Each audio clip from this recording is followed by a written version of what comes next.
Hi, my name is Laura Fenster Rothschild, and I'm a COVID success story. I have been married for 16 years. We have spent most of our time in New Jersey. New Jersey is our home. We both grew up in the same place. My son Harris is 10, soon to be 11. We are basically healthy people, and we're just sort of living our lives and taking the best precautions that we knew at the time, washing our hands, but it could happen to anyone.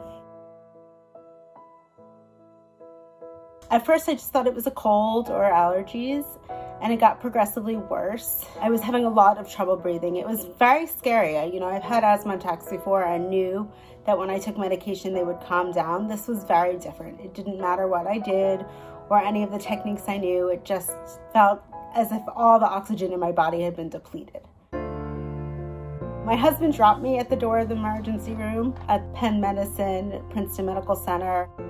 And that's scary, and scary for him and scary for me, and certainly scary for our son who was home trying to figure out what would happen.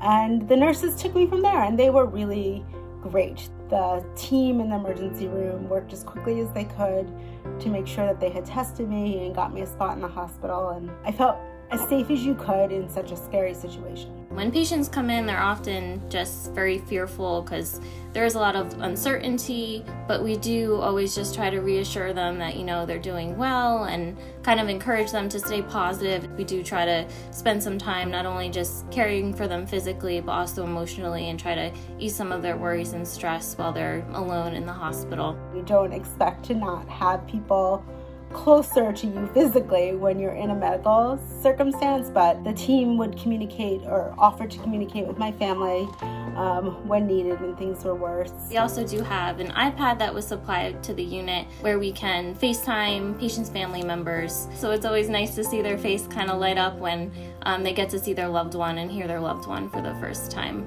The staff, everyone is so supportive to make sure that patients are taken care of. Everyone has come together in an incredible way. The doctors were committed to having me be able to breathe on my own for as long as they could.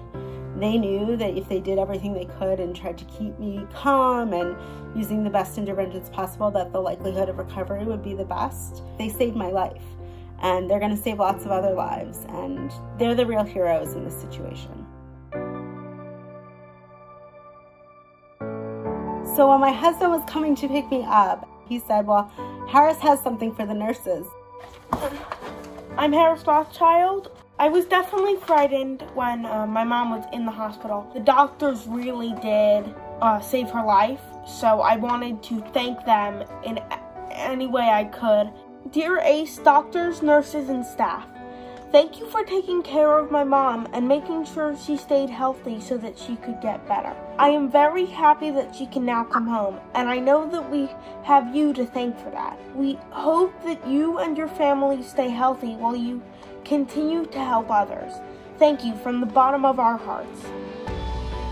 We had it posted in our staff lounge. It was great. It spread a lot of smiles and definitely uplifted spirits on the unit. That makes me feel happy that they put it up. We've seen a lot of patients go home healthy, which has been great, and our numbers do seem to be going down, so definitely feeling like there's some light at the end of the tunnel now. We trusted the doctors and the staff, and we're super grateful. I got the best care right in our backyard.